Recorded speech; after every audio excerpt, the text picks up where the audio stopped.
Hello, welcome to circuit अड्डा। तो NPCL में रिक्रूटमेंट निकला है। तो इसमें क्या क्या पोस्ट है, क्या एलिजिबिलिटी क्राइटेरिया है, और क्या सैलरी रहेगा, कितने पोस्ट है, और एग्ज़ाम पैटर्न क्या रहेगा, ये सारी चीज़ें हम लोग आज देखेंगे इसमें। तो शुरू करने से पहले पहले हमको जानना होगा एनपीसीएल क्या होता है। ये सब लोग जानते हैं, एनपीसीएल जो होता है वो हमारा एक पीएसयू है, पब्लिक सेक्टर यूनिट है। ठीक है, पब्लिक सेक्टर एंटरप्राइज भी बोल सकते हैं। तो इसका फुल फॉर्म होता है nuclear power corporation of India limited. Mainly ये हमारे इंडिया में जो जितने भी न्यूक्लियर पावर प्लांट है, तो उनका ऑपरेशन एंड मेंटेनेंस का काम देखता है। मेनली ये उसका ऑपरेशन देखता है, न्यूक्लियर पावर प्लांट्स का ऑपरेशन कंट्रोल करता है। ठीक है, तो ये हमारा गवर्नमेंट ऑफ इंडिया के अंदर डिपार्टमेंट ऑफ एटॉमिक एनर्जी के अंदर आता है। ठीक है, तो मेनली ये operation, maintenance, renovation, upgradation of जितने भी हमारा इंडिया में न्यूक्लियर पावर प्लांट्स है, इन सब का मेंटेनेंस, ऑपरेशन, ये सब चीज़ें ये देखता है। ठीक है, कंस्ट्रक्शन भी यही देखता है। ठीक है, उन्होंने ठीक है। तो अब हम देखते हैं इसमें वैकेंसी जो आया है, क्या क्या पोस्ट के लिए आया है, ये सब वो देखते हैं। तो उसके पहले हम लोग ये देखेंगे कि ये जो वैकेंसी आया है ये कब, इसका ऑनलाइन एप्लीकेशन कब से चालू होगा। तो इन्होंने पहले क्लियरली दे रखा है कि ऑनलाइन एप्लीकेशन 15 जनवरी से ऑलरेडी चालू हो गया है। जैसे आज हम लोग 20 जनवरी को वीडियो बना रहे, तो ऑलरेडी ऑनलाइन एप्लीकेशन 15 जनवरी से फिल होना चालू हो गया है। और ऑनलाइन एप्लीकेशन फिल करने का लास्ट डेट है 4 फेब। ठीक है, तो 4 फेब, और ये भी ध्यान रखें कि इन्होंने टाइम दे रखा है। ठीक है, तो 4 फेब शाम को 4 बजे, 4 फरवरी के शाम को 4 बजे तक ये आपका एक्टिव रहेगा। तो जो भी एप्लीकेशन फिल करना चाहते हैं वो ये ध्यान दीजिएगा, आपको 4 फरवरी के शाम को 4 बजे तक ये एप्लीकेशन फिल करना होगा। ठीक है, तो ये हमारा स्टार्टिंग और एंडिंग डेट है एप्लीकेशन का। ठीक है, तो अब हम लोग देखते हैं कि क्या क्या पोस्ट है इसमें। ठीक है, तो सबसे पहला जो पोस्ट है वो हमारा है साइंटिफिक असिस्टेंट बी, जो कि सिर्फ और सिर्फ सिविल के लिए आया है। और इसमें जो वैकेंसीज है वो पूरा 2 वैकेंसीज है। इसमें एक अनरिजर्व के लिए है और एक आपका ओबीसी के लिए है, नॉन क्रीमी लेयर, याद रखिएगा, ओबीसी नॉन क्रीमी लेयर के लिए है। ठीक है, उसके बाद दूसरा जो वैकेंसी आया है वो भी साइंटिफिक असिस्टेंट है, लेकिन इसमें आप स्टार्टिंग 1.5 ईयर के लिए आप साइंटिफिक स्टाइपेंडरी ट्रेनी रहेंगे, उसके बाद आपको साइंटिफिक असिस्टेंट में कन्वर्ट किया जाएगा। तो इसमें जो टोटल वैकेंसी है वो आपके करंट में 10 वैकेंसी है और बैकलॉग में 2, मतलब टोटल आपका पास 12 वैकेंसी है। जिसमें अनरिजर्व के लिए 5 है, ईडब्ल्यूएस के लिए 1 है, ओबीसी के लिए 3 है, एसटी के लिए 1 है और एससी के लिए 2 पोस्ट। ठीक है, उसके बाद जो तीसरा वैकेंसी है, तीसरा पोस्ट है इसमें, वो टेक्नीशियन के लिए है। इसमें भी पहले आपका ट्रेनिंग रहेगा 1.5 मंथ, उस 1.5 ईयर, उसके बाद आपको टेक्नीशियन में कन्वर्ट किया जाएगा। तो इसमें बहुत सारे पोस्ट है, 83 पोस्ट है टेक्नीशियन के लिए, जिसमें एससी के लिए 12, एससी के लिए 15, एसटी के लिए 12, ओबीसी के लिए 5, ईडब्ल्यूएस के लिए 8 और अनरिजर्व के लिए 43 सीट है। तो जो भी आईटीआई किए हैं भाई, उन लोगों के लिए अच्छा अपॉर्चुनिटी है। आप आराम से, 83 पोस्ट है, आप आराम से इसमें जा सकते हैं। उसके बाद अगला वैकेंसी है एक्सरे टेक्नीशियन का। ठीक है, इसमें 2 वैकेंसी है, एक अनरिजर्व में है और एक आपका ओबीसी में है। ठीक है, उसके बाद 5वां पोस्ट जो है वो आपका असिस्टेंट ग्रेड 1 है, ह्यूमन रिसोर्स का। इसमें 6 पोस्ट है, जिसमें एक एसटी के लिए, 2 ओबीसी के लिए, एक ईडब्ल्यूएस के लिए और अनरिजर्व के लिए 2 है। ठीक है, बेसिकली ये मैनेजमेंट के सीट है। ठीक है, उसके बाद सेम वैसे ही फाइनेंस एंड अकाउंट्स में है। उसमें भी आपके पास टोटल 5 सीट है, जिसमें एससी के लिए 1, एसटी के लिए 1, ओबीसी के लिए 1, ईडब्ल्यूएस के लिए 1 और अनरिजर्व के लिए 1 है। ठीक है, हर एक कैटेगरी के लिए एक एक दे रखे हैं। और वैसे ही सी एंड एम का है, इसमें आपके पास 4 है, जिसमें एसटी के लिए 1, ओबीसी के लिए 2 और अनरिजर्व के लिए 1 सीट है। ठीक है, तो टोटल 7 अलग अलग पोस्ट का वैकेंसी आया हुआ है। Scientific assistant B, scientific assistant दूसरा है, लेकिन उसमें पहले ट्रेनिंग रहेगा। सेम वैसे ही टेक्नीशियन, जिसमें पहले ट्रेनिंग रहेगा, उसके बाद extra technician, assistant assistant grade में 3 अलग अलग है, एचआर का, फाइनेंस का और सी एंड एम का। ठीक है, तो अब देखते हैं कि कौन कौन सा डिसिप्लिन में आया हुआ है। जैसा आपको मैं बोला हूँ, साइंटिफिक असिस्टेंस तो सिर्फ सिविल के लिए आया है। ठीक है, वो तो आपको क्लियर होगा। और स्टाइपेंडरी ट्रेनी या साइंटिफिक असिस्टेंट, इसमें आपको 5 अलग अलग डिसिप्लिन में आया हुआ है। जैसा आपका मैकेनिकल है, इसमें मैकेनिकल के लिए 5 सीट है। ठीक है, टोटल जो है साइंटिफिक असिस्टेंट का आप यहाँ देखे होगे, साइंटिफिक स्टाइफंडी ट्रेनी जो कि आप साइंटिफिक असिस्टेंट बोलते हैं, इसमें टोटल 12 है। तो 12 में भी ब्रांच वाइज डिवाइडेड है, जिसमें मैकेनिकल के लिए 5 सीट है, ठीक है। और इंस्ट्रूमेंटेशन के लिए 2 है, इलेक्ट्रिकल के लिए 2, हेल्थ फिजिक्स फिजिक्स या केमिस्ट्री जो किए है बीएससी उनके लिए 2, और इलेक्ट्रॉनिक्स के लिए 1 है, ठीक है। तो टोटल आपका यहाँ पे 14 हो गया, क्योंकि बैकलॉग का 2 सीट और ऐड हुए हैं, ठीक है। जैसा आप यहाँ पे देखेंगे तो आपका यहाँ पे बैकलॉग का सीट भी होगा, ठीक है। तो ये टोटल 14 है, ठीक है। उसके बाद टेक्नीशियन के लिए स्टाइफंडी ट्रेनी या टेक्नीशियन, इसमें आपका plant operator, electronic mechanic, machinist, fitter, Turner, instrument mechanic और मैनसन के लिए अलग अलग पोस्ट है। पोस्ट वाइज दिया हुआ है कितना वैकेंसी, वो आप देख लीजिएगा, ठीक है। उसके बाद एक्सरे टेक्नीशियन के लिए एक ही है, उसमें कोई ग्रेड नहीं रहता, बाकी इनमें कुछ नहीं रहता। जो भी ब्रांच वाइज होता है वो आपका इन्हीं दो में होता है, एक आपका स्टाइफंडी ट्रेनी, साइंटिफिक असिस्टेंट का स्टाइफंडी ट्रेनी, और एक टेक्नीशियन के लिए, ठीक है। यहाँ पे आपको पोस्ट वाइज दिया हुआ है जो आप देख सकते हैं, ठीक है। तो इसके बाद अगर हम देखेंगे, उसके बाद हम लोग इसका एजुकेशन क्वालिफिकेशन देखेंगे, क्या क्या एजुकेशन क्वालिफिकेशन होना चाहिए, ठीक है। तो सबसे पहले हम लोग देखेंगे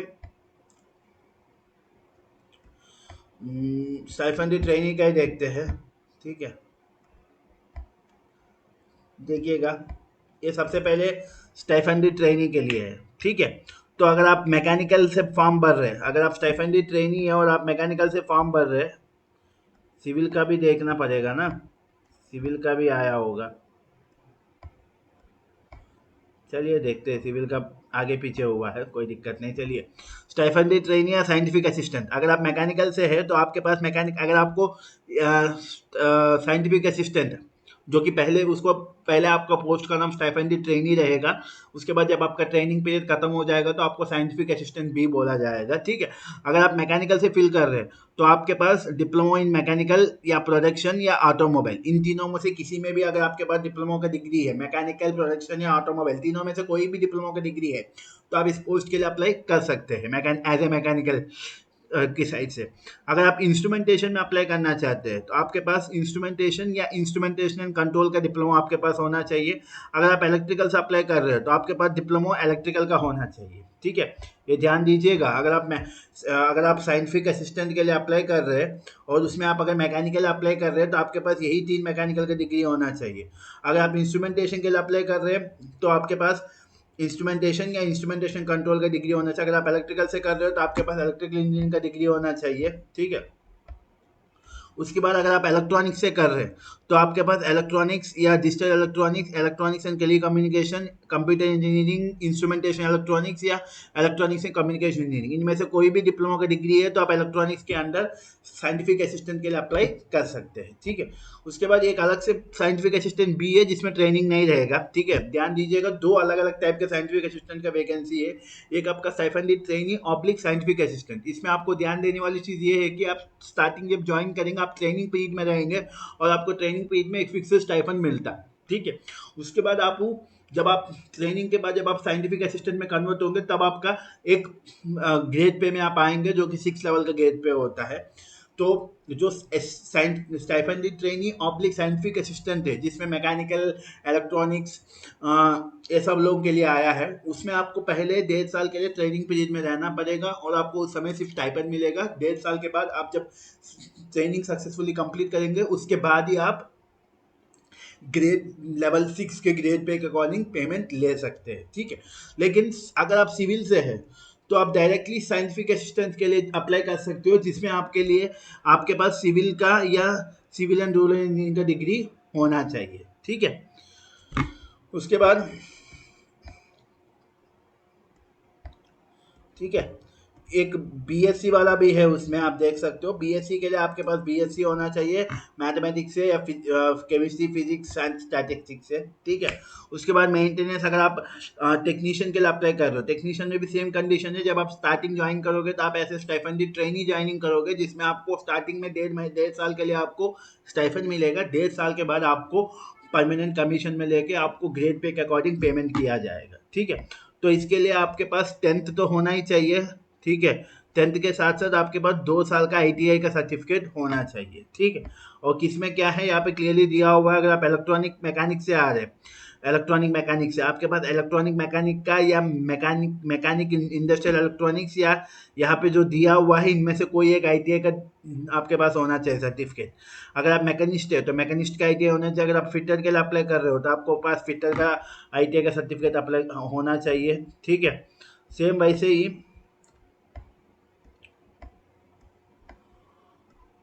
अगर आप टर्नर के लिए अप्लाई कर रहे हो, आपके पास टर्नर का ITI सर्टिफिकेट होना चाहिए, ये सब क्लियरली दिया हुआ है, आप यहाँ से देख सकते हैं, ठीक है। तो उसके बाद सेम वैसे ही अगर आप एक्सरे टेक्नीशियन के लिए अप्लाई कर रहे हो तो आपके पास 10+2 होना चाहिए, इसके साथ साथ मेडिकल रेडियोग्राफी या एक्सरे टेक्नीशियन का सर्टिफिकेट आपके पास होना चाहिए, ठीक है। सेम वैसे अगर आप असिस्टेंट ग्रेड 1 के लिए अप्लाई कर रहे हो तो आपके पास बैचलर डिग्री होना चाहिए, ठीक है, उसका रिकॉर्ड रिलेटेड बैचलर डिग्री आपके पास होना चाहिए, ठीक है। तो इसके बाद अब हम यहाँ पे आते हैं, ये हमारे लिए मेनली इंपॉर्टेंट है। बहुत लोगों को ये कंफ्यूजन होगा कि हमारा रिक्रूटमेंट होते ही, हम सेलेक्ट होते ही हमको क्या स्टाइफन, हमको सैलरी मिल जाएगा, जिसमें क्लियरली देखिएगा अगर आप स्टाइफनडी ट्रेनी हैं, ठीक है, कैटेगरी 1 स्टाइफनडी ट्रेनी या साइंटिफिक असिस्टेंट वाला पोस्ट के अलावा आए, मतलब इस वैकेंसी में सिविल के अलावा बाकी जो साइंटिफिक असिस्टेंट दिया हुआ है, स्टाइफनडी ट्रेनी ऑब्लिक साइंटिफिक असिस्टेंट, उसमें एक तो आपका मिनिमम हाइट 107 सेंटीमीटर होना चाहिए और आपका वेट मिनिमम 45.5, मतलब आप 107 सेंटीमीटर से हाइट ज़्यादा होना चाहिए और 45.5 केजी से ज़्यादा आपका वेट होना चाहिए। इसके अलावा आपका जो ट्रेनिंग पीरियड रहेगा वो 1.5 साल का रहेगा, जैसा आपको वीडियो के स्टार्टिंग में मैं बताया हूँ कि जो भी दूसरा पोस्ट जो कि स्टाइफंडी ट्रेनी ऑब्लिक साइंटिफिक असिस्टेंट के लिए अप्लाई कर रहे हो, वो ध्यान रखिएगा आपका ट्रेनिंग रहेगा 1.5 साल का, ठीक है। और ट्रेनिंग के पीरियड आपको स्टाइफन मिलेगा, जो कि पहला साल आपको 24,000 पर मंथ मिलेगा, उसके बाद आपको 20,000 पर मंथ मिलेगा प्लस 3,000 बुक अलाउंस मिलेगा, ठीक है। आप यहाँ पे ध्यान दीजिएगा, इस पे आप ध्यान दीजिएगा। तो पहला साल आपको 24,000 पर महीना मिलेगा, ठीक है। उसके बाद क्योंकि आपका पूरा 1.5 साल का है तो पहला 1 साल के लिए आपको हर महीना 24,000 का स्टाइफन मिलेगा। उसके बाद आखिरी 6 महीने में आपको हर महीना 26,000 प्लस 3,000 का बुक अलाउंस आपको मिलेगा, ठीक है, मतलब 29,000 आपको मिलेगा, ठीक है। अ, ठीक है। और यहाँ पे आपको एक बॉन्ड पीरियड भी रहता है ट्रेनिंग के समय, ताकि आप ट्रेनिंग के बीच में छोड़ के ना जाए। अगर आप बॉन्ड पीरियड आपका 5 साल का रहता है, जो भी आपका ट्रेनिंग का पीरियड है, जैसा आपका 1.5 ईयर्स आपका ट्रेनिंग का पीरियड है, तो इसका 3 गुना आपका बॉन्ड का पीरियड रहेगा, जो कि आपका 4.5 ईयर्स, 4.5 साल का बॉन्ड पीरियड रहता है। तो इस बॉन्ड पीरियड में अगर आप छोड़ के जाओगे तो जो भी स्टाइफंड आप लिए हैं और बुक के अलाउंस जो भी आप लिए आपको उसको रिटर्न करना पड़ेगा, जो कि यहाँ पे क्लियरली दिया हुआ है, ठीक है। सेम वैसे ही जो टेक्नीशियन के लिए अप्लाई कर रहे हैं वो भी आपको पता है कि वो स्टाइफंडी ट्रेनिंग ऑप्टिक टेक्नीशियन है, तो उनके लिए तो 2 साल का ट्रेनिंग पीरियड रहेगा और उनके लिए भी पहला 1 साल 20,000 पर मंथ मिलेगा, उसके बाद दूसरा साल आपको 22 प्लस 3,000 का आपको बुक अलाउंस मिलेगा। तो यहाँ पे इन लोगों के लिए आपके लिए जो रहेगा वो आपका 5 साल का रहेगा, ठीक है। जो भी टेक्नीशियन के लिए अप्लाई कर रहे हो उनके लिए बॉन्ड पीरियड 5 साल का रहेगा, और जो भी साइंटिफिक बी के लिए अप्लाई कर रहे हो उनके लिए बॉन्ड पीरियड 4.5 साल का रहेगा, ठीक है। तो उसके बाद अब हम आते हैं एज लिमिट्स में। तो हमारा एज लिमिट क्या रहेगा, तो अगर आप कैटेगरी 1 में जा रहे हैं साइंटिफिक असिस्टेंट के लिए तो आपका मिनिमम एज 18 साल होना चाहिए और मैक्सिमम 25 साल। 25 साल के ऊपर आप अप्लाई नहीं कर सकते हो अगर आप अनरिजर्व्ड से बिलोंग करते हैं तो, ठीक है। और यहाँ पे आपका सैलरी भी दिया हुआ है, आपका जो सैलरी रहेगा वो ट्रेनिंग के बाद, ये याद रखिएगा क्योंकि ट्रेनिंग का हमने क्लियरली पहले दे रखा है। ट्रेनिंग में आपका पहला 1 साल 24,000, 1 साल के बाद बाकी 6 महीने के लिए आपको 26,000 मिलेगा। लेकिन जब आपका 1.5 साल खत्म हो जाएगा तो उसके बाद आप जब साइंटिफिक असिस्टेंट में आओगे तब आपका जो ग्रेड पे रहेगा वो लेवल 6 का ग्रेड पे रहेगा, जो कि आपका 35,400 प्लस जो भी अलाउंस आएगा, मतलब कुल मिला के आपका 60,000 रुपये आराम से बन जाएगा, 60-70 हज़ार आपका आराम से बन जाएगा, ठीक है। अगर आप साइंटिफिक बी सिविल में आ रहे हैं तो इसमें आपका इनिशियल पे रहेगा 35,400 लेवल 6 में आओगे, ठीक है। अगर आप एक्सरे टेक्नीशियन में आ रहे हैं तो आपको 25,500 जो कि आपका लेवल 4 रहेगा, ठीक है। अगर आप टेक्नीशियन में आ रहे हैं ट्रेनिंग खत्म होने के बाद आपको 21,700 जो कि आप लेवल 3 में रख के जाओगे, ठीक है। अगर आप असिस्टेंट ग्रेड में आ रहे हैं तो आपका 25,500 ग्रेड पे में रहेगा, जो कि आपका लेवल 4 रहेगा। आपको लेवल पता चलेगा आगे जाके, आप जब जॉब में जाओगे तो आपको ये सारी चीज़ें समझ में आ जाएंगी। यही यहाँ पे क्लियरली दिया हुआ है, ये आप देख सकते हैं जैसा इनका है, ठीक है। तो ये आपका 35,400, जैसा मैं डिप्लोमा का बता रहा हूँ, 35,400 आपका पे मैट्रिक्स रहेगा। आपको 58% डीए मिलेगा, तो आपका पे प्लस डीए आपका 55,932 हो जाएगा, ठीक है। इसके अलावा आपको transport allowance, HRA, site allowance, professional updates, ये सब भी मिलेंगे। तो ये बिना मिलाए आपको 55 मिल रहा है। उसके बाद बाकी अलाउंस मिलाएंगे जो आपको यहाँ पे नीचे दिया हुआ है। ट्रांसपोर्टेशन अलाउंस, अगर आप बाहर रहते हैं, क्वार्टर्स में नहीं रहते तो आपको एचआरए मिलेगा, साइट लोकेशन अलाउंस और प्रोफेशनल अपडेट अलाउंस, ये सब मिला के आपको 60,000 के ऊपर आराम से पहुँच जाएगा डिप्लोमो के लिए, ठीक है। सेम वैसे ही बाकी के लिए भी दिया हुआ है, 40-50 हज़ार बाकी के लिए भी आराम से मिल जाएगा, ठीक है। उसके बाद एज रिलैक्सेशन देखिए, आप अगर आप एस सी या एस टी से है तो आपको 5 साल का एज रिलैक्सेशन, मतलब जो भी वहाँ पे, जो भी यहाँ पे आपको दिया हुआ है एज, जैसा आपको यहाँ पे दिया हुआ है कि 25 साल है तो 25 साल प्लस 5 साल आपको मिल जाएगा। अगर आप साइंटिफिक असिस्टेंट के लिए अप्लाई कर रहे हैं, यहाँ पे आपका 30 साल है सिविल के लिए, तो 30 प्लस 5 साल और हो जाएगा। एक्सरे टेक्नीशियन के लिए 25 साल, ऐसा हर एक में आपका जो अपर लिमिट है उसमें 5 साल का एडिशनल रिलैक्सेशन मिल जाएगा। ओबीसी के लिए 3 साल, और डिसेबिलिटी के लिए 10 साल, 15 साल और 13 साल दिया हुआ है, ठीक है। उसके बाद उसके बाद कुछ इम्पोर्टेंट और देखते हैं, ठीक है। ये सब हमने डिस्कस कर लिया है, ठीक है। अब देखिएगा सिलेक्शन प्रोसीजर क्या रहेगा। अगर आप स्टाइफन साइंटिफिक असिस्टेंट के लिए अप्लाई कर रहे हो तो पहला आपका ऑनलाइन टेस्ट रहेगा, उसके बाद आपका पर्सनल इंटरव्यू रहेगा। अगर आप टेक्नीशियन के लिए अप्लाई कर रहे हो तो आपका एक ऑनलाइन टेस्ट रहेगा, उसके बाद आपका एडवांस टेस्ट एक रहता है, ठीक है। सेम वैसे असिस्टेंट ग्रेड के लिए भी, ठीक है। उसके बाद अगर आप एक्सरे टेक्नीशियन के लिए अप्लाई कर रहे हो तो आपका 3 स्टेज में रहेगा। पहला प्रीलिमिनरी टेस्ट होगा, एडवांस टेस्ट होगा, उसके बाद आपका स्किल टेस्ट रहेगा, ठीक है। और ऑनलाइन टेस्ट के लिए जो क्वेश्चन पेपर रहेगा वो आपका 3 लैंग्वेज में रहेंगे, मराठी, हिंदी और इंग्लिश। आपको लगेगा मराठी क्यों है, क्योंकि जो वैकेंसी आया वो तारापुर साइट के लिए आया है, जो कि महाराष्ट्र में सिचुएटेड है, ठीक है।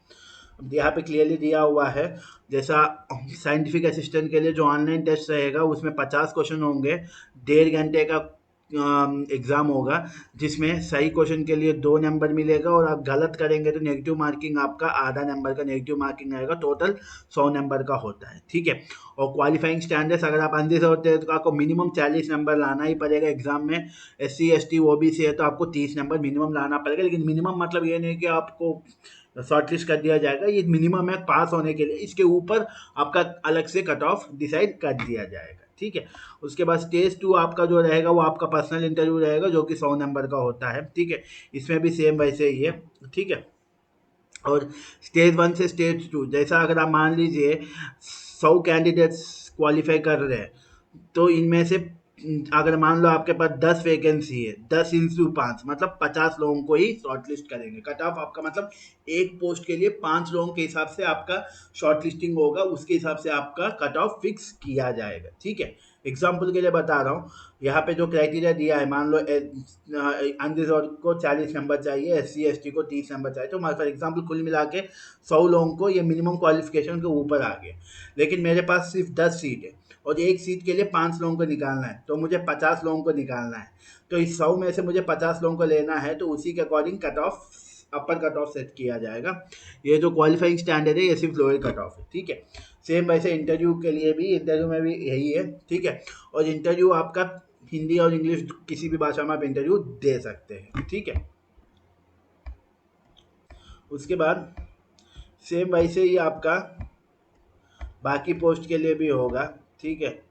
बाकी पोस्ट के लिए भी सेम वैसे होगा। और एक चीज़ और है, फॉर एग्जाम्पल मान लो एग्ज़ाम और इंटरव्यू दोनों मिलाने के बाद भी किसी 2 कैंडिडेट्स का अगर टाई हो रहा है, तब जो कैंडिडेट को इंटरव्यू में सबसे ज़्यादा नंबर मिला उसको प्रेफरेंस दिया जाएगा। अगर ये कंडीशन नहीं है तो दूसरा कंडीशन, जिस कैंडिडेट का सबसे कम नेगेटिव मार्किंग गया है सीबीटी में उनको प्रेफरेंस दिया जाएगा, या अगर ये दोनों नहीं मैच कर रहे हैं, दोनों में जिस कैंडिडेट का उम्र ज़्यादा है उसको पहले चांस दिया जाएगा। सेम वैसे टेक्नीशियन के लिए पहला ऑनलाइन प्रिलिमिनरी टेस्ट होगा जिसमें आपका 20 नंबर मैथ्स से, 20 नंबर साइंस से और 10 नंबर अवेयरनेस से आएंगे। उसके बाद आपका एडवांस टेस्ट होगा जो कि 150 नंबर का होता है। ठीक है, सेम वैसे ही आपका बाकी पोस्ट के लिए भी होता है। ठीक है, असिस्टेंट ग्रेड के लिए भी पहले प्रीमियर टेस्ट होगा, उसके बाद एडवांस टेस्ट होगा। ठीक है, ये सब आपका तो ये है बेसिक क्वालिफिकेशन है। ठीक है, बेसिक क्वालिफिकेशन हमने देख लिया, बाकी सारी चीज़ें हमने मैक्सिमम कवर कर ली है।